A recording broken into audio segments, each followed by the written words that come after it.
গুনাহ যত ছোটই হোক করা যাবে, নেক যত ছোটই হোক ছাড়া যাবে না।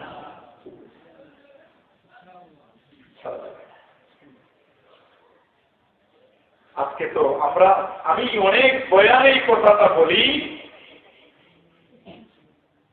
আমাদেরকে আল্লাহ তাআলা ওই চোখ দান করেন নাই যে চোখের দ্বারা আমরা দেখতে পারবো। আজকে এই মহতি প্রোগ্রাম, এই জান্নাতের সামিয়ানাটাকে আল্লাহ পাকের অসংখ্য অগণিত রহমতের ফেরেশতারা চতুর্দিক থেকে বেষ্টন করে রেখেছে। আমরা চোখে দেখি না, ফেরেশতা যদি চোখে দেখতে পাচ্ছি, কিন্তু ফেরেশতারা বেষ্টন করে রেখেছে, বেষ্টন করে রেখেছে। আমরা জানলাম কেমনে, চোখে তো দেখি না, জানলাম কেমনে জানলাম? আল্লাহর প্যারা হাবিব রাহমাতুল লিল আলামিন মুহাম্মদুর রাসূলুল্লাহ সাল্লাল্লাহু আলাইহি ওয়াসাল্লাম বলেছেন, যেখানে দ্বীনের কথা হয়, যেখানে কোরআনের আলোচনা হয়, হাদিসের আলোচনা হয়, শরীয়তের কথা আলোচনা করা হয়, ওই প্রোগ্রামটাকে, ওই মজলিসটাকে আল্লাহ পাকের রহমতের ফেরেশতারা বেষ্টন করে রাখে। সুতরাং আমরা দেখি বা না দেখি, বিশ্বনবী মুহাম্মদুর রাসূলুল্লাহ সাল্লাল্লাহু আলাইহি ওয়াসাল্লাম বলতেন, সকালবেলা সূর্য ওঠাটা যেমন সত্য, বিশ্বনবীর কথাটা এর চেয়ে আরো বেশি সত্য। আমরা দেখি বা না দেখি, দেখি বা না। কিছু মানুষ দুনিয়াতে আল্লাহ থেকে থেকে পাঠিয়েছিলেন এবং আল্লাহ পাকে এটা কুদরতি নিজাম, কিছু মানুষকে পাঠান যারা এই অলৌকিক শক্তি, কারামতি শক্তি, আল্লাহ পাকে এটা বিশেষ একটি কারামত কিছু বান্দাদেরকে আল্লাহ পাক দান করে, যারা এই চোখের দ্বারা এই জমিনে বসে সবকিছু দেখতে পারে। আল্লাহ তাকে সুযোগটা করেছে। আল্লাহ চাইলে আল্লাহ এটা কোনো বান্দার জন্য কঠিন না। আল্লাহ চাইলে সব, আল্লাহ পাক চাইলে সব, আমরা একটু অর্জন করতে পারি না, এই জন্য আমরা দেখি না। আমাদের চোখের পর্দা, এত পর্দা আমাদের চোখে পড়ছে, এখন আমরা মানুষই দেখি না। ফেরেশতাদের কোনো দূরে মানুষই দেখি। ইমাম আবু হানিফা নু'মান ইবনে সাবিত রাহমাতুল্লাহ আলাইহি, চার মাযহাবের বড় ইমাম, এত বড় ইমাম ছিলেন, এত বড় ইমাম ছিলেন, এত বড় ইমাম, দুনিয়ার জগতে বিশ্ব নবী তার জবান থেকে যত হাদিস বর্ণনা করে গেছেন, যত হাদিস বলে গিয়েছেন, এই সব হাদিস ইমাম আবু হানিফা রাহমাতুল্লাহ আলাইহির মুখস্থ ছিল। তিনি শত হাদিস আছে বিশ্ব নবীর, সব হাদিস মুখস্থ করেছেন। যে বান্দাটা, তার নাম কি বলেন? ইমাম আবু হানিফা রাহমাতুল্লাহ আলাইহি। আমার দিকে তাকাতে হবে, এদিক সেদিক তাকানো যাবে না। আমি আগেই বলছি, এই প্রোগ্রামটাকে আল্লাহ পাকের রহমতের ফেরেশতারা বেষ্টন করে রেখেছে। সুতরাং এই জায়গায় বসাটাও সুন্দর করা দরকার। যেভাবে আমরা বসেছি, বসাটা সুন্দর হয়নি। যেভাবে আমরা বসেছি, আমাদের বসাটাও সুন্দর হয়নি। বসাটা সুন্দর করতে হবে।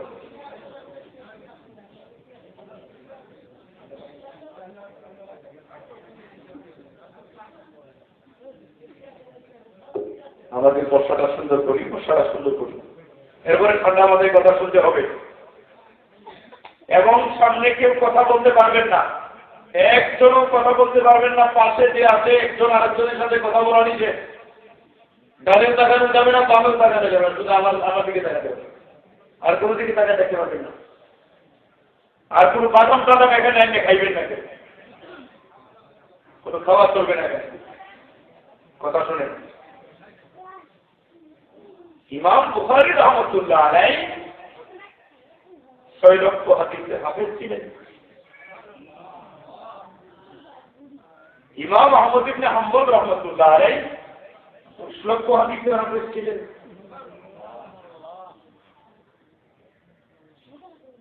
দশ লক্ষ 50,000 হাদিস মুখস্থ ছিল ইমাম ইহইয়া ইবনে মাঈন রাহমাতুল্লাহ আলাইহি। আমার এই পর্যন্তই জানা আছে। 10,50,000 হাদিস জানতেন ইমাম ইবনু মাইন রাহমাতুল্লাহ। 10 লক্ষ হাদিস জানতেন ইমাম বুখারী রাহমাতুল্লাহ। শুনতেছেন আপনারা? কথা বলতে অসুবিধা হচ্ছে? 6 লক্ষ হাদিসের হাফেজ ছিলেন ইমাম বুখারী রাহমাতুল্লাহ। ইমাম বুখারী রাহমাতুল্লাহ এর উস্তাদ ছিলেন ইমাম আহমদ ইবনে হাম্বল রাহমাতুল্লাহ। ইমাম বুখারী রাহমাতুল্লাহ 256 হিজরিতে মারা গেছে, আর ইমাম আহমদ ইবনে হাম্বল রাহমাতুল্লাহ 240 হিজরিতে মারা গেছে।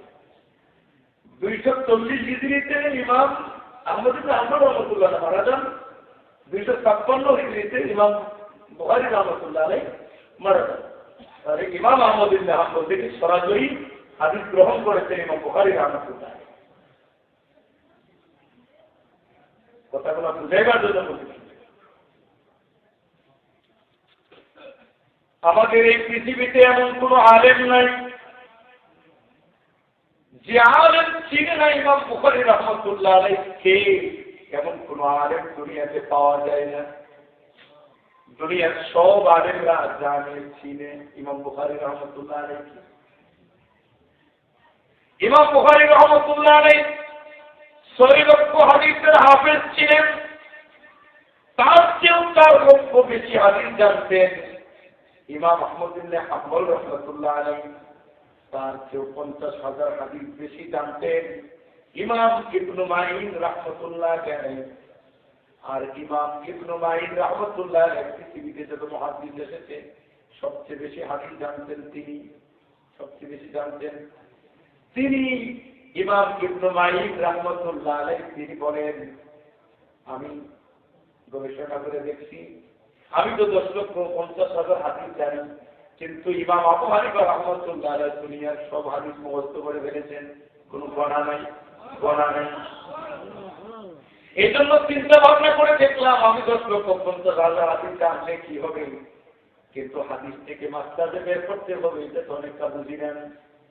এই জন্য সুতরাং আমাকে যদি ইমাম হিসাবে মানতে হয়, আল্লামা ইবনু মাইন বলেন ইমাম হিসাবে মানলে আমি ইমাম আবু হানিফাকে ছাড়া আর কাউকে মানতে পারি না। 10,50,000 হাদিস জানার পরেও তিনি ইমাম আবু হানিফা রাহমাতুল্লাহ আলাইহি মানতেন, তার কথার উপরে ফতোয়া দিতেন। শুধু ইবনে মাইন ইমাম আবু হানিফার কথার উপর ফতোয়া দিতেন না, ইমাম আবু হানিফা রাহমাতুল্লাহ আলাইহি কাছাকাছি বয়স কিছুদিনের বড় হবেন হযরত সুফিয়ান আস-সাউরি রাহমাতুল্লাহ আলাইহি। وكان الامام سفيان الثوري اكثر ما كان يفتي عن قول ابي حنيفه। ম্যাক্সিমাম সময় সুফিয়ান সাউরির মতন ব্যক্তি ইমাম আবু হানিফা রাহমাতুল্লাহ আলাইহি কথার উপর কাউলের উপরে ফতোয়া দিতেন। যা হোক, এতক্ষণ যে কথাগুলো বললাম একদম আপনাদের উপকারে আসবে না, কারণ এই কথাগুলো আপনারা বুঝবেন না, এটা আমাদের আলেমদের জন্য। কিন্তু এতটুকু তো বুঝতে পারেন, পৃথিবীতে যত লক্ষ লক্ষ হাদিস যারা মুখস্থ করেছেন, যে সমস্ত মুহাদ্দিস, তাদের মধ্য থেকে সবচেয়ে বড় মুহাদ্দিস ছিলেন, চিল্লায়ে বলেন কে? ইমাম আবু হানিফা রাহমাতুল্লাহ আলাইহি সবচেয়ে বড় মুহাদ্দিস ছিলেন। শুধু মুহাদ্দিসই ছিলেন না, ফকিহ ছিলেন। এই জন্য আমিও হাদিসের অনেক কিতাব ধরে গবেষণা করে গাড়াগাড়ি করে খুঁজে খুঁজে চিন্তা ভাবনা করলাম, আমি যে ইমামকে মানি আমি বড় সৌভাগ্যবান, ওই ইমামকে মানি যে ইমাম দুনিয়ার সব হাদিস মুখস্থ করে দিয়েছে। বলতে পারে হুজুর কথাটা পাইলেন কোথায় থেকে? এই কথা তো আমার না, হযরত ইসরাঈল ইবনে ইউনুস রাহমাতুল্লাহ আলাইহি একজন বড় তাবেঈ, কমপক্ষে 50 জন সাহাবীর সাথে সাক্ষাৎ হয়েছে। কতজন? তিনি বলতেছেন যে আমার রাজুল নু'মান ইবনে সাদ আবু হানিফা মা কানা আহফাযাহু লিকুল্লিল হাদিস। কতই না ভালো ইমাম আবু হানিফা, দুনিয়া সব হাদিস মুখস্থ করে ফেলেছে।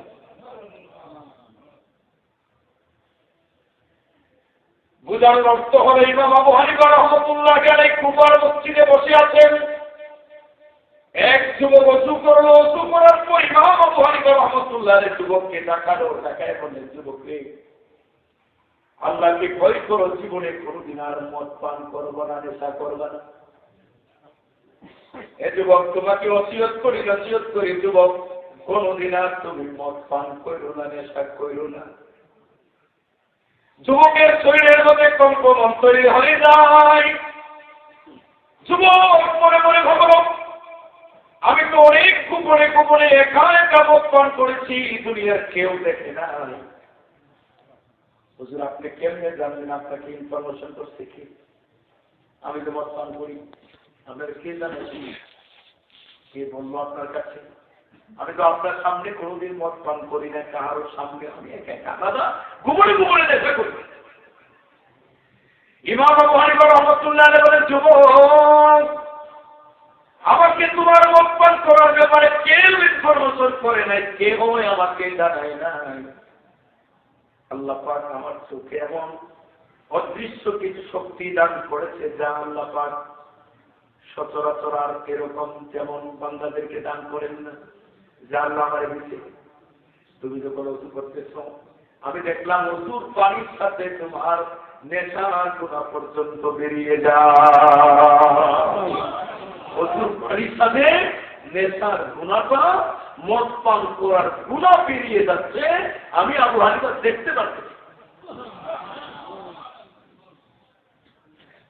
গর্ব সূরত আদমি ইনসাবুদে আহমদহু জদবগম ইকতিসাবুদে। গর্ব সূরত আদমি ইনসাবুদে আহমদহু জদবগম ইকতিসাবুদে। আকৃতিতে, আকার আকৃতিতেই যদি আমার কাছে মানুষ হতো, তাহলে মুসলমান আর মুসলিমদের মাঝে তো পার্থক্য থাকতো। মুসলমানকেও যেমনি আল্লাহ দুটা চোখ দিয়েছেন, কাফেরকেও তো আল্লাহ দুটা চক্ষু দিয়েছেন। মুসলমানকে আল্লাহ যেমনি একটা মাথা দিয়েছেন, কাফেরকেও তো আল্লাহ একটা মাথা দিয়েছেন, দুটা মাথা দেয়। আকার আকৃতিতে তো মানুষ সবাই, কিন্তু আল্লাহর কাছে আকার আকৃতিতে প্রকৃত মানুষ হওয়া যায় না। প্রকৃত মানুষ এটার ভিতরে কেমন পাওয়ার চোখের মধ্যে চিন্তা করে দেখেন, পানির সাথে মদের গুণা বেরিয়ে যা দেখতে পাবেন। এই জন্য ওলামায়ে কেরাম বলতে পারবেন, ইমাম আবু হানিফা রাহমাতুল্লাহ আলাইহি ব্যবহারিত পানি, ওযু করার পরে ব্যবহারিত পানি, এই পানিটাকে নাপাকের ফতোয়া দিতে, এই পানি নাপাক, যে পানির সাথে হারামের গুনাহ বেরিয়ে যায়, ওই পানি পাক থাকতে পারে না। কথা বুঝতে পারছেন কিনা?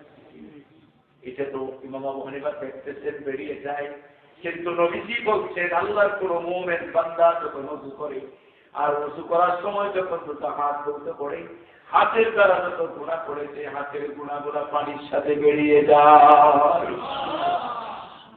মুমিন বান্দা, মুসলমান বান্দা যখন ওযু করে, মুখ বন্ধ করে, মুখের দ্বারা যত গুনাহ হয়, গুনাহগুলো বেরিয়ে যায়। ঠিক তেমনি ভাবে ওযুর অঙ্গগুলা, যে অঙ্গগুলা ওযুতে মানুষ ধৌত করে, এই অঙ্গগুলা আছে দিয়ে যদি কোনো মানুষ আদর সন্তান গুনাহ করে থাকে, ওই গুনাহগুলা ওযুর পানির সাথে বেরিয়ে যায়।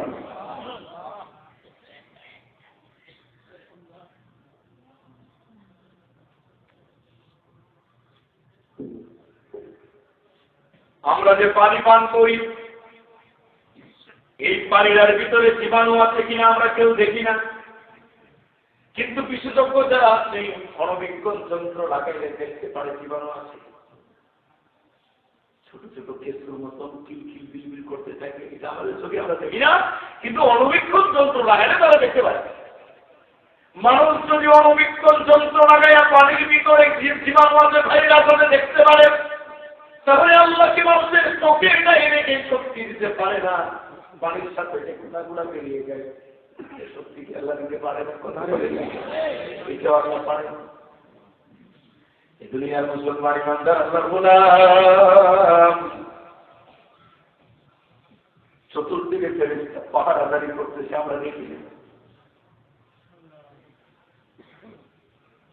কুবার মসজিদে বসে আছেন ইমাম আবু হানিফা রাহমাতুল্লাহ আলাইহি, যুবক ওযু করার পর ইমাম আবু হানিফা রাহমাতুল্লাহ আলাইহি বললেন, ইয়া বুখারী ইত্তাকিল্লাহ ওয়া লা তাকরাবিজ জিনা। ওরে ভাই, আল্লাহকে ভয় করো, ব্যভিচার করবা না, জিনা করবা না। যুবকের শরীরে কম্পন তৈরি হয়ে যায়, যুবকের শরীরে কম্পন তৈরি হয়ে যায়। এ যুবক, তুমি কাঁপো কেন? কাঁপতেছে কেন? কারণ কি? যুবক একটু বড়, কাঁপো কেন?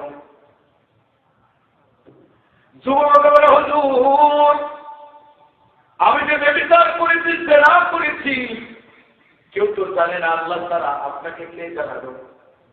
আবু হানিফা রাহমাতুল্লাহ আলাইহি বলেন, আমাকে কেউ জানায় নাই। তুমি যে আমার সামনে ওযু করছো, ওই ওযুর পানির সাথে ব্যভিচারের গুনাহ বাড়িয়ে যায় দেখতেছি। সুবহানাল্লাহ, ব্যভিচারের গুনাহ বেরিয়ে যায় দেখতেছি। আমি মনে মনে ভাবলাম, ইমাম আবু হানিফা রাহমাতুল্লাহ আলাইহি আল্লাহ তাআলা চোখে এত পাওয়ার কেমনে দান করলেন, কেন দান করলেন? গবেষণা করে দেখলাম, কিতাব মুতালা করে দেখলাম, চোখে এত পাওয়ার কেন দান করলেন। একটা রিজার্ভ আছে, একটা কিতাব আছে, সিয়ার ওয়া আলামিন নুবালা, আল্লামা হাফেজ শামসুদ্দিন যাহাবী রাহমাতুল্লাহ আলাইহি কিতাবটা লিখছেন। বর্তমান বাজার থেকে যদি কিতাবটা কিনে আনতে হয়, কমসে কম তো 40,000 টাকা লাগবে।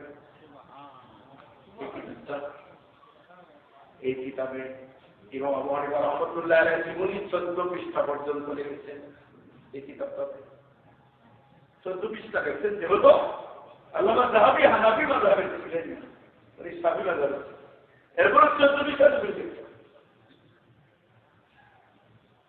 সেখানে আল্লামা হাফেজ শামসুদ্দিন যাহাবী রাহমাতুল্লাহ আলাইহি উল্লেখ করেছেন, ইমাম আবু হানিফা রাহমাতুল্লাহ আলাইহি তার জীবনে আল্লাহ পাকের কালাম কোরআনে হাকিম একবার না, দুবার না, তিনবার না, চারবার না, 100 বার না, 200 বার না, 300 বার না, 400 বার না, 1000 বার না, 2000 বার না, 3000 বার না, ইমাম আবু হানিফা রাহমাতুল্লাহ আলাইহি তার জীবনে আল্লাহ পাকের কালাম 7000 বার খতম করেছেন।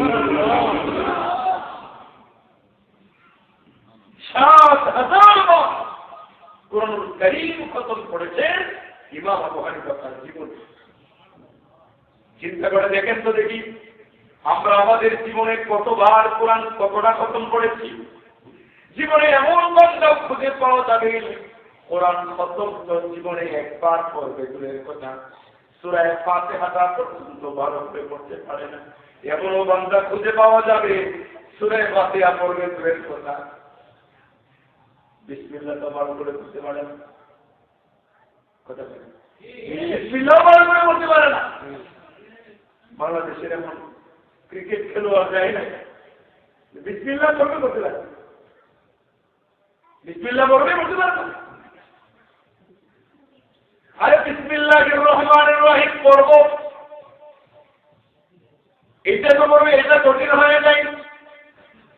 বিসমিল্লাহির রহমানির রহিম পড়বে, এটা যদি পড়তে না পারে, কেউ যদি বিসমিল্লাহ বলে, তাও তো বিসমিল্লাহ কথা নাই, বিসমিল্লাহ যদি বলে কথা করে। কিন্তু কালিমা লা ইলাহা ইল্লাল্লাহ মুহাম্মাদুর রাসূলুল্লাহ, কালিমা লা ইলাহা ইল্লাল্লাহ পড়তে পারে, পড়ে লা ইলাহা ইল্লাল্লাহ ইল্লাল্লাহ ইল্লাল্লাহ, আজীব কথা। চিন্তা করুন, এই জন্য বুজুর্গ ভালো করে কথাগুলো বলবেন। ইমাম আবু হানিফা রাহমাতুল্লাহ আলাইহি যেমনি দুটো চোখ আল্লাহ দান করছেন, আমারও তো দান করছেন, আপনারও দান করছেন। যে আল্লাহ ইমাম আবু হানিফাকে দুটো চোখ দিয়েছেন, ওই আল্লাহ আমারও তো দুটো চোখ দিয়েছেন। ইমাম আবু হানিফা রাহমাতুল্লাহ আলাইহি চোখ দিয়া স্বাভাবিক গতিতে যেমনি দেখতে পারে, আপনিও দেখতে পারেন, আমিও দেখতে পারি, কিন্তু পানির সাথে মদের গুণা বেরিয়ে যায়, জিনার গুণা বেরিয়ে যায়, এটা তো আমরা দেখতে পাই, বলে দেখতে পারি। এই জন্য আমার বন্ধুগণ আপনাদেরকে ভালো করে বলবো, ভালো করে বোঝার জন্য চেষ্টা করবো।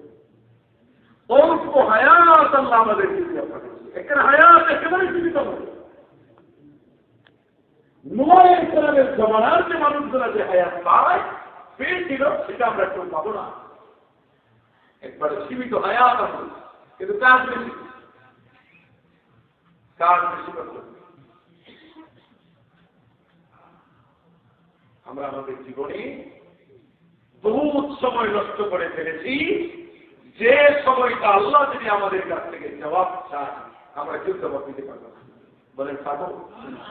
আল্লাহ জিজ্ঞেস করে গে যুবক, এই আদম সন্তান তোমাকে আমি হায়াত দিয়েছিলাম, হায়াত কোন পথে কিভাবে ব্যবহার করেছে বলো? পারবো তো দিতে পারবো? এই জন্য আল্লাহ রাব্বুল আলামিনের কাছে আমাদের দোয়া করতে হবে, আল্লাহুম্মা হাসিবনা হিসাবান ইয়াসীরা। আল্লাহ আমাদের হিসাবকে আপনি সহজ করে দেন, হিসাব সহজ করে দেন, হিসাব সহজ করে দেন। দোয়া করতে হবে। নারুর পাইলেন আদম সন্তান মানুষ হিসাবে অপরাধ হয়েই যেতে পারে, অপরাধের মধ্যে নিমজ্জিত হওয়া যাবে না। অপরাধ যখনই হয়ে যায় তওবা করে নিতে হবে, আল্লাহ মাফ করে দেন, জীবনে আর কোনোদিন গুনাহ করব না। অপরাধ তো হয়েই যেতে পারে, তওবা করে দেন, জীবনে আর কোনোদিন গুনাহ করব না। অপরাধ হয়েই যেতে পারে। আমার ভাই বন্ধুগণ, হযরত ঈসা আলাইহিস সালামের জামানায় বড় বৃষ্টি দেখা দেওয়ার পর লোকেরা পয়গম্বরের কাছে আসতেন। আপনারা ভালো করে জানেন, পয়গম্বর নবীরা যদি আল্লাহর কাছে দোয়া করে আল্লাহ যদি দোয়া ফিরিয়ে দেন, সবাই জানেন কি? সকল নবীদের দোয়া আল্লাহ পাক কবুল করেছেন। কোন নবীর কোন দোয়া আল্লাহ ফিরিয়ে দেন কবুল করেছেন? উম্মতেরা হযরত পয়গম্বর ঈসা আলাইহিস সালামের কাছে আসার পর বলেন, পয়গম্বর এই যে দেখেন এত অনাবৃষ্টি, এত অনাবৃষ্টি, এত রৌদ্র, এত গরম, প্রচন্ড গরম, গরু ছাগল মারা যাচ্ছে, উট মারা যাচ্ছে, ঘোড়া মারা যাচ্ছে, ফল ফসল নষ্ট হয়ে যাচ্ছে, মানুষ মারা যাচ্ছে, বড় বিপদ। রহমতের বৃষ্টির জন্য দোয়া করেন। আপনারা আমার কথা বুঝতে পারতেছেন কি? রহমতের বৃষ্টির জন্য দোয়া করেন। পয়গম্বর বললেন, অমুক দিন রহমতের বৃষ্টির জন্য দোয়া হবে, সবাই জমা হয়ে যাবে। নির্দিষ্ট ডেটে জমা হয়ে যাবে, সবাই নির্দিষ্ট তারিখের মধ্যে জমা হয়ে যায়। পয়গম্বর সকলকে নিয়ে দোয়া করবেন, হাত উঠাবেন। এমন অবস্থায় হযরত জিবরিল আমিন আলাইহিস সালাম বললেন, পয়গম্বর আপনি হাত উঠাবেন না, দোয়া করবেন না। আল্লাহর পক্ষ থেকে বলে দেওয়া হয়েছে, আপনি যদি এখন দোয়া করেন দোয়া কবুল করবে না। আল্লাহ দোয়া কবুল করবেন, এই জন্য হাত উঠাবেন না। পয়গম্বর বলেন, জিবরাইল এমন কোন অপরাধ যে অপরাধের কারণে আল্লাহ দোয়া কবুল করবেন না? পয়গম্বরকে বলা হলো, পয়গম্বর অপরাধ তো হলো যাদের নিয়ে আপনি দোয়া করবেন তাদের মাঝে এমন অনেক ব্যক্তি আছে যে হলো চুগলখোর। এই চুগলখোরকে যদি এখান থেকে বের না করেন, আল্লাহ পাকের ওয়াদা হলো আল্লাহ দোয়া কবুল করবেন না, রহমতের বৃষ্টি দিবেন না। পয়গম্বর ঘোষণা করলো, কে তো চুগলখোর, নিজে নিজে দাঁড়ায় যাও, নিজে নিজে দাঁড়ায় যাও, নিজে নিজে দাঁড়ায় যাও, চুগলখোর খেয়ে আছো বেরিয়ে যাও। আর নিজে নিজে যদি বের না হো, একজন আলাদা করবো দোয়া করবো, একজন আলাদা করবো দোয়া করবো। যখন এই দোয়া কবুল হয়ে যাবে বুঝতে আর বাকি নাই, ওর কারণে দোয়া কবুল হয় নাই, তখন যে বিচার কি পরিমাণ হবে, কি পরিমাণ কঠিন বিচার হবে বুঝতে তো আর বাকি নেই। আমার বাবারা, কলিজার টুকরা যুবক ভাইরা ভালো করে শোনো, এই যুবক যে চুগুলখুরি করেছে মনে মনে তো জানে, আমি নিজে চুগুলখুরি করেছি, আমি নিজে অপরাধ করেছি, এখন যদি দাঁড়ায় যায় তাহলে বিচারের শেষ নাই। লজ্জা স্মরণের পর মুখ দেখানো যাবে না, আমার কারণে বৃষ্টি হবে না, বড় কঠিন।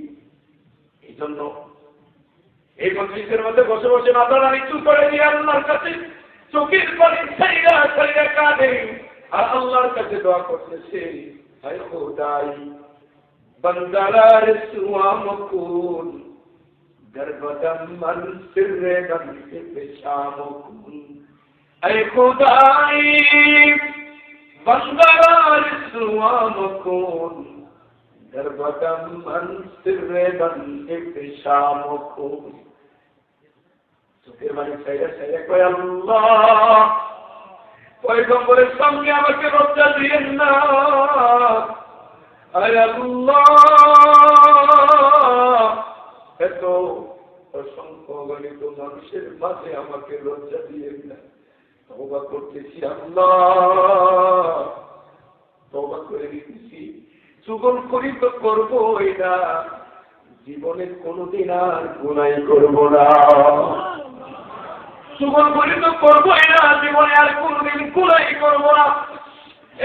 যুবক মনে করে তাই না, মনে মনে তওবা করো। হযরত পয়গম্বর ইসলাম অপেক্ষা করছেন, নিজে নিজে যেন দাঁড়ায় যায়, গুনাহগারকে এখনো শনাক্ত হয় নাই। হঠাৎ করে আকাশের মধ্যে গর্জন শুরু হয়ে যায়, মেঘ জমা হয়ে যায়, কালো মেঘ জমা হয়ে যায়, রহমতের বৃষ্টি মুষলধারে পড়া শুরু হয়ে যায়। পয়গম্বর ঈসা আলাইহিস সালাম নিজের কপালটাতে মাটিতে লুটাইয়া দিয়া আল্লাহর কাছে জানতে চান, মাহবুব মেহেরবান চাইলেন তো অপরাধী যতক্ষণ পর্যন্ত বের না করা যাবে ততক্ষণ পর্যন্ত দোয়া কবুল করবেন না। এখনো তো আমরা অপরাধী শনাক্ত করতেই পারি নাই। বৃষ্টি কেমনে দিলেন, কার কারণে দিলেন, আমি তো দোয়া করি নাই, বৃষ্টি কেমনে হলো। জিবরিল আমিন আলাইহিস সালাম পয়গম্বরকে জানায় দেয়, পয়গম্বর ভালো করে জেনে নেন যে যুবকের কারণে, যে মানুষটার কারণে আল্লাহ বৃষ্টি বন্ধ করে দিয়েছিলেন, ওই মানুষটার কারণেই আবার আল্লাহ বৃষ্টি দেয়। কুদরতুদারি হস্ত সাদি আকুলি মুর্দারা তো জান বখশি জিন্দারা মুর্দা কুলি খাবেরে কুদরতুদারি মুর্দাবান أنت ربي أنت حسبي ذو الجلال أنت ربي أنت حسبي ذو الجلال গাদারা মুক্ত বখশি গাদারা সুগদারা আসবড়ায়ে দিমোনারে তোর বদর হাইরা কুনি। একজন চুগলখোর তওবা করার কারণে বৃষ্টি বন্ধ, গুনার কারণে যদি আল্লাহ বৃষ্টি বন্ধ করে দেন, তওবা করার কারণে যদি আবার আল্লাহ বৃষ্টি চালু করে দেন, তাহলে বুঝতে আর আমাদের বাকি নাই। তওবা করতে তিনি, তওবা করতে তিনি, গুনার মধ্যে নিজেকে ডুবানো যাবে না, ডুবানো যাবে না, ডুবানো যাবে না। গুনাহ হয়ে যাবে, সাথে সাথে যেন তওবা করে নিতে পারি। কথা ঠিক কি ঠিক না? আমার ভাই বন্ধুগণ ভালো করে বুঝবেন, হযরত ইব্রাহিম ইবনে আদহাম রাহমাতুল্লাহ আলাইহি বরফের বড় রাজা যেমনি ছিলেন, বরফের রাজা ইব্রাহিম ইবনে আদহাম বরফের রাজা হওয়া সত্ত্বেও মনে মনে বড় কামনা ছিল ইব্রাহিম ইবনে আদহাম বরফের রাজা হতে পারে, বরফের বাদশা হতে পারে, কিন্তু মনে মনে বড় কামনা ছিল দিলটার মধ্যে যেন আল্লাহকে দেখা দিতে পারে, দিনের ভিতরে যেন, মনের ভিতরে যেন আল্লাহ পাককে দেখা দিতে পারে। ইব্রাহিম ইবনে আদহাম মনে মনে আল্লাহ পাকের কাছে বড় সাহস ছিল। শুনেন, ভালো করে বুঝেন, ইরানের মির্জাপুরের জঙ্গলের মধ্যে ঢুকে যান, সেখানে জঙ্গলের ভিতরে একদিন নয় দুদিন নয় লাগাতার 12 থেকে 10 থেকে 12 বছর পর্যন্ত জঙ্গলের ভিতরে আল্লাহ আল্লাহ করলেন। আল্লাহ আল্লাহ আল্লাহ আল্লাহ করে করে করে করে আল্লাহ পাক তার দিলের ভিতরে আল্লাহ পাকের জায়গা এমন ভাবে দিয়েছে সমুদ্রের মাছগুলোকে অর্ডার করতে দেরি হতো, হযরতে ইব্রাহিম ইবনে আদহামের সামনে হাজিরা দিতে দেরি হতো না। হযরত ইব্রাহিম ইবনে আদহাম রাহমাতুল্লাহি আলাইহি ময়দানে হাঁটতেছে, হঠাৎ করে একজন যুবককে দেখলো বেহুশ হয়ে পড়ে আছে। কাছাকাছি গেলেন, কাছাকাছি যাওয়ার পর বুঝতে আর বাকি নেই, যুবক একবারে টকবকে যুবক, 18-20 বছরের বয়স, সেখানটা বড় সুন্দর। আরো কাছাকাছি যান, কাছে যাইবে বুঝতে আর বাকি নেই, কিছুক্ষণ আগে মনে হয় নেতা করতে মদ খাইছে, বেহুশ হয়ে পড়ে আছে, মনের দুর্গন্ধ বের হচ্ছে, বেহুশ হয়ে পড়ে আছে। ইব্রাহিম ইবনে আদহাম মনে মনে ভাবলেন কখন জানি নেশা করেছে আর কতক্ষণ জানি এখানে বেহুশ হয়ে পড়ে আছে। মনে মনে ভাবলেন আল্লাহ নেশা করেছে, মদ্যপান করেছে,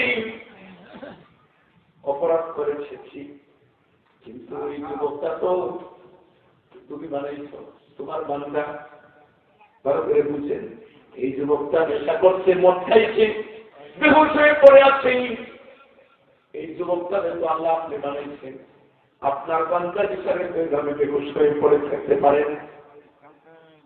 এই জন্য ইব্রাহিম ইবনে আদহাম রাহমাতুল্লাহি আলাইহি পানি নেওয়ার পর নিজের হাতে মাথার মধ্যে পানি আপনার চেহারাটাকে নিজের হাতে ধৌত করে দিলেন। কিছুক্ষণ পরে যুবকটা হুঁশ করে দেখলেন বড় খেলা যা, এত বড় বুজুর্গ আল্লাহর নবী হযরত ইব্রাহিম ইবনে আদহাম এখানে হাজির। দেখতে দেরি হয় কিন্তু মনে মনে তওবা করতে দেরি হয় না, মনে মনে তওবা করে আল্লাহ করে দে। আল্লাহ জীবনে এত বড় বুজুর্গ, এত বড় ওলি, তার হাতটা দিয়ে আমার চেহারায় জীবনে আর কোনোদিন গুনাহ করবো না, আর কোনোদিন অপরাধ করবো না, নেশা তো করবোই না, দুনিয়ার কোনো গুনাহ করবো না, আল্লাহ মাফ করে দাও, মাফ করে দাও, তওবা করে।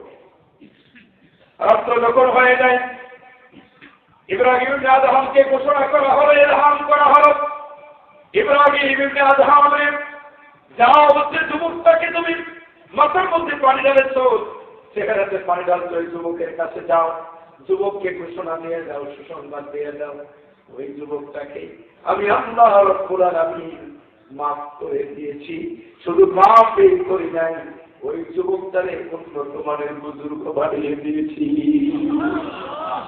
হযরত ইব্রাহিম ইবনে আদহাম জানতে চাইলেন আল্লাহ এই যুবক তো এখনো কোনো লম্বা আমল করে নাই, তাহাজ্জুদে নামাজ পড়েন, লম্বা কোনো ইবাদত করেন, মাত্র তো কি জানি কি করছে, আপনি কেন মাফ করে দিলেন জানতে চাই।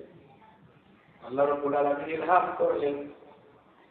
মিশকাত শরীফ একটি কিতাব আছে হাদিসের, এই কিতাবের ব্যাখ্যা গ্রন্থ মিরকাতুল মাফাতিহ, আল্লামা মোল্লা আলী কারি রাহমাতুল্লাহ আলাইহি সেখানে লিখেছেন ইলহামের মাধ্যমে ইব্রাহিম ইবনে আদহামকে জানিয়ে দেওয়া হয় غسلت وجهه لأجلي وغسلت قلبه لأجلك। ইব্রাহিম ইবনে আদহামের সরব আমার বান্দা হিসাবে আমাকে খুশি করার জন্য যুবকের মাথার মধ্যে চেহারার মধ্যে তোমার হাত দিয়ে ধৌত করেছ, আমি আল্লাহকে খুশি করার জন্য।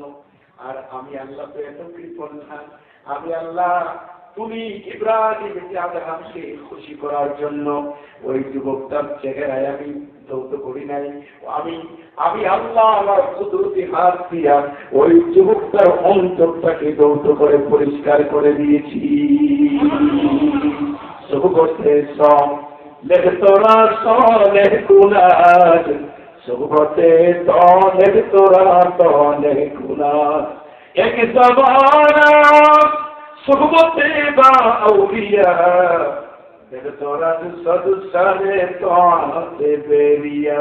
এই বেরাদর দূরে বাসা দিয়ারে বদ यारे पद पद तरकुआ दस मारे बार यारे पद बार तरकुआ दस मारे बार हक़ीक़ाते बाके अल्लाह समात मारे पद तन हाथुरा पर जादराद यारे पद पर जाने ईमानत जना यारे पदा रत्तुरा सुए जहीम यारे देखो गिरतया भी नहीं तुम कुजाओ सुन्नते अहमद कुजा बा मोहम्मद कैफुअत निस्बतुरा करे शैता मेकुनी नामत वली दरवली नस्तिलानत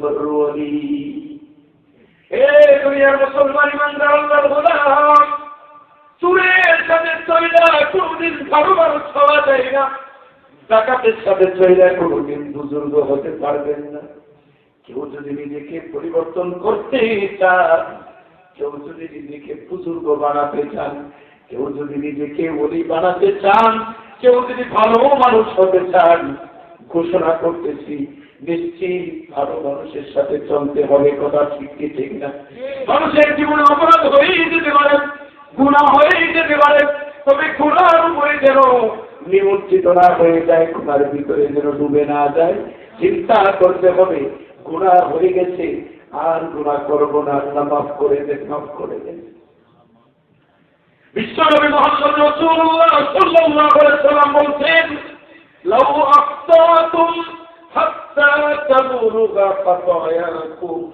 السماء ثم تبتم لتاب الله عليكم اے আদম সন্তান তোমরা যদি গুনাহ করো এ উম্মতে মুহাম্মদী এ মুসলমান জাতি ভালো করে শোনো তোমরা যদি অপরাধ করো তোমরা যদি গুনাহ করো গুনার পরিমাণ যদি আকাশ বরাবর পৌঁছে যায় তোমার দিল দিয়া মন দিয়া যদি ইখলাসের সাথে আল্লাহ পাকের কাছে তওবা করো তোমার তওবা করতে দেরি হবে আল্লাহ আকাশ বরাবর গুনাহ মাফ করতে দেরি করবেন না আল্লাহ মাফ করতে দেরি করবেন কিন্তু বিশ্বনবী আমাদের জন্য দুঃসংবাদ দিয়েছেন কিয়ামতের আগে আগে কিছু মানুষ তারা গুনাহ করাটা বড় পছন্দ করবে কিন্তু তওবা করতে ভুলে যাবে ইউহিব্বুনা যুনুবা ওয়া ইয়ানসাউনা তাওবা গুনাহ ভালোবাসবে কিন্তু তওবা করা ভুলে যাবে তওবা করাটা শয়তান তো পারমিশন নিয়ে নিচ্ছে ডান দিক থেকে গুনাহ করাবে বাম দিক থেকে গুনাহ করাবে সামনের দিক থেকে গুনাহ করাবে পিছনের দিক থেকে গুনাহ করাবে কোরআনের আয়াত আল্লাহর কাছে বলছে আল্লাহ আদম সন্তান সামনে তাকাবে গুনাহ করাবো পারমিশন দেন বলছে যা করে পারমিশন দিলাম সামনের দিক থেকে পিছন দিক থেকে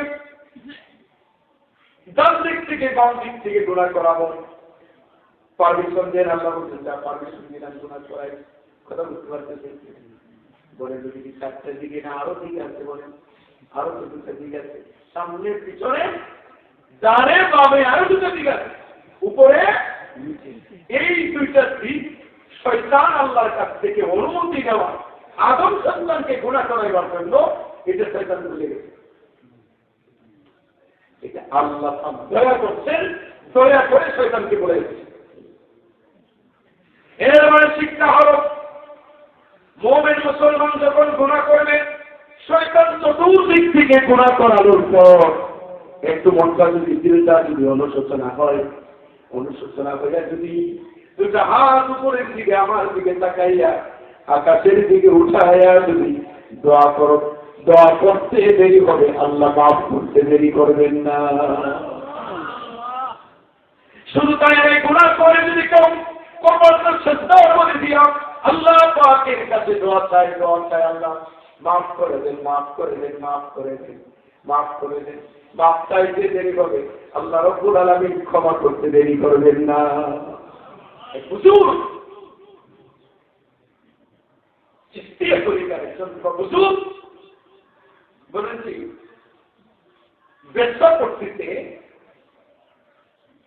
কোন ব্যবসা মহিলার কাছে, যুবকেরা যাওয়া আসা করে, বলতে করে বলে যে এটা ভিজিট করে, ভিজিট তো এক কাজের ঠিক আছে, আমাকে নিয়ে যাও, আমি যাবো। সর্বনাশ করে ফেলে, উপায় নেই আপনাকে। তখন তো ভাইরালের যুগ ছিল না, এখন তো ভাইরালের যুগ। কথা বোঝেন নাই? একজন সারাদিন নাফরমানি করবে, এটা অসুবিধা নেই। টুপিওয়ালা দাঁড়িয়েওয়ালা ইমাম তত্ত্বাধিকারী উল্টাপাল্টা করে, এরকম ছাড়া এখানে কোনো সারাক্ষণ টিভির সামনে বসে আছি, নাটক দেখতেছি, ইন্ডিয়ান সিরিয়াল, হিন্দি সিরিয়াল দেখতেছি, সার্বক্ষণিক দেখতেছি, এত অসুবিধা নেই। কোনো কারণে হুজুরের মনেই নাই যে দোকানের টিভি চলতেছে, শুধু চা, একটা চা রাস্তা হাঁটার পরে একটা চা শুধু ভেঙে বইয়া কেন খাইল, হুজুরের পিছনে নামাজ চলবে না। কেন চলবে নামাজ? টিভি চলতে হুজুর চা খাই খাই, টিভি চলতে হুজুর চা খাইবে কেন, এটা হুজুরের বড় অপরাধ। আর সারাক্ষণ তার নিজের বেটা, তার নিজের স্ত্রী, ছেলে মেয়ে সব মিলে হিন্দি সিরিয়াল দেখতেছে, অসুবিধা নেই। যত দূর নন্দ কথাকে বুঝতে পারছেন, যত দূর সাদা সাদা পোশাকের উপরে, যত সমালোচনা সাদা পোশাক করা হয়েছে। আরে আমরা আমাদের সমাজ একেবারে নষ্ট করে দিয়েছি, এত নষ্ট করে দিয়েছি, আমাদের যুবকরা বড় নষ্ট হয়ে গেছে। নষ্ট হওয়ার সবচেয়ে বড় কারণ হলো বলতেছি শুনে, বাজারে দোকানে কাজ করে টিভি চলে না, এই টিভি গুলো আমরা দেখি যারা জানেন, মাঝে মাঝে তাকায় দেখি যুবক পুরো আমার একটাও নাই, সব তালিকা আমার মুরব্বী বাবা দিয়ে টাকা আর টিভি দেখে, নাটক দেখে, খবর শুনে ইত্যাদি সব কিছু আছে। কথাই বুঝতে পারছেন? যুবক টিভির সামনে নাই। এখন যুবকরা তো বড় খুশি, না তোমার খুঁজে হওয়ার কিছু নাই, তোমার এই টিভির সামনে যাওয়ার কি প্রয়োজন আছে? জাহান্নামের কষ্টার তোমার কোনো ভিতরে, তুমি টিভির সামনে যাওয়ার কোনো প্রয়োজন নেই। কেন তুমি টিভির সামনে যাবে? তুমি তো রাত্রে কম্বলের নিচে, ছাতার নিচে, ব্যাগের নিচে, এরপরে তুমি যাও করছো, আল্লাহ যদি দয়া না করে গজব ছাড়া কিছু দেবে। ছোট্ট বড় দুঃসাহস, উস্তাদ যেমন আছেন, খারাপ ভিডিও, মন্দ ভিডিও আস্তে করে দেখা বন্ধ করে, মোবাইলটা বাড়িয়ে নিতে দিয়ে মার সামনে দেখে না, বাবার সামনে দেখে না, উস্তাদের সামনে দেখে না, নেতার সামনে দেখে না, বড়র সামনে দেখে না, কিন্তু বের নিচে আস্তে করে দেখে। ওই যুবক তোমাকে বলে যায়, তুমি ভয় করলা তোমার বাবারে, তোমার মায়ের উস্তাদের বন্ধু দেখে খায়, কিন্তু একবারের জন্য তাকাইয়া দেখলা না, দুনিয়ার আর কেউ দেখুক বা না দেখো, লেবের ভিতরেও আমার আল্লাহর কুদরতি তো চোখকে বাটি দেওয়া যায় না। একবারও চিন্তা করো। আমি কিছুদিন আগে কথা বলি, রাত্রে 5:30টার দিকে আমি জানপুরি পাচ্ছি, অটো দিয়ে মাহফিল করে আসতেছিলাম, রাত্রে 6টা বাজে, বলেন 5:30, কত বিরক্ত করে দিল কত। এরপরে দেখি লাঠি ছুটা নিয়ে 7-8টা যুবক অটুতে দাঁড়িয়ে করে, আমি এই মনে চাকরি করে, পরে দেখি না এগুলো তো সব জায়গায় বে আর স্ট্যাম্প নাকি বলে গাড়ি, এগুলো সবার বাজে পড়া বলে 5:30 অটু ভাড়া করিয়া, এরা যারা বাকি আছে অটু জায়গা নেই, ওরা আমাদের বাজে পড়া আমরা বলে 5:30 কোথায় যাবে? স্টেডিয়ামে যাবে খেলার জন্য, সব তাই বললাম দেখি বাবারে তোমরা কি করবা, কোন খেতে দেখেছি তোমার বাবিটা নিয়ে আছে, তোমাদের কোনো ধরানো আছে কি পাই না, বিরিয়ানি বিরিয়ানি আছে।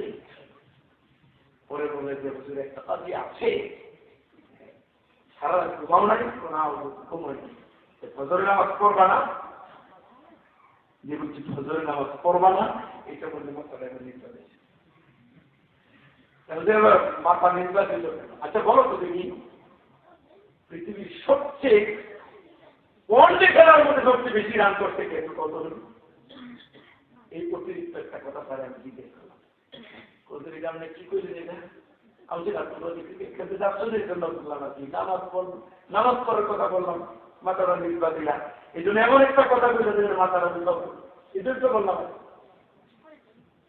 আর কোনো কথা হয় নাই, না আগে গেলেও দৌড়ে চলে গেল। বলেন তো দেখি, এই যুবক্তির মা বাবা আছে না? সাড়ে পাঁচটার সময় ক্রিকেট খেলতে যাচ্ছে। আমার ভাই বন্ধুগণ, মুক্তারপুর বিজে আসার কাছাকাছি শুধু মোটর সাইকেল আর মোটর সাইকেল, মোটর সাইকেল আর মোটর সাইকেল, একটার পরে একটা সাইকেল, মোটর সাইকেল, এত আমাকে বল। আমি বললাম যে কি এত মোটর সাইকেল কই যাবে, আপনি কি কোনো অনুষ্ঠান আছে? আমার দিকে ড্রাইভার করে জোর আর দিন ভাড়া খেতে বেশি খারাপ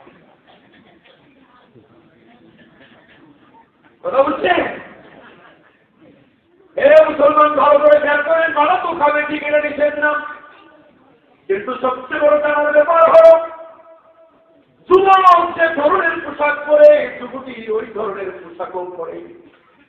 যুবকের পোশাক যে ধরনের, যুবতীর পোশাক ওই ধরনের, যে ধরনের সেলফি তারা তুলছে, যে ধরনের ভিডিও তারা করতেছে, যে ধরনের পিকচার তারা করতেছে, ওই রাস্তার মেইন রোডের উপরে, রাস্তার সরকারি এমন কোন আইনই নেই যে বিজি একটা এলাকাতে এরকম ভাবে হাজার হাজার মানুষ জমা হবে, এরপরে গাড়ি বন্ধ হয়ে যাবে, রাস্তা বন্ধ হয়ে যাবে, এইটা তো নিয়ম নীতিতে পড়ে না। এরপরে আমার তিনদিন ড্রাইভার বললো, হুজুর এখানে কবার কমিটি একবার এদেরকে অনৈতিক মশারিক ভিডিও করার কারণে, পিকচার করার কারণে এখান থেকে বের করে দেওয়া হয়েছিল। আবার কিভাবে মিল করিয়া এই সবগুলো আবার এখানে আনছে। কথা বলছেন কিনা? মনে মনে ভাবলাম এই পাড়ার মধ্যে এত মজা প্রত্যেকে পাইলেও একটু বারের জন্য মুসলমান চিন্তা করো না।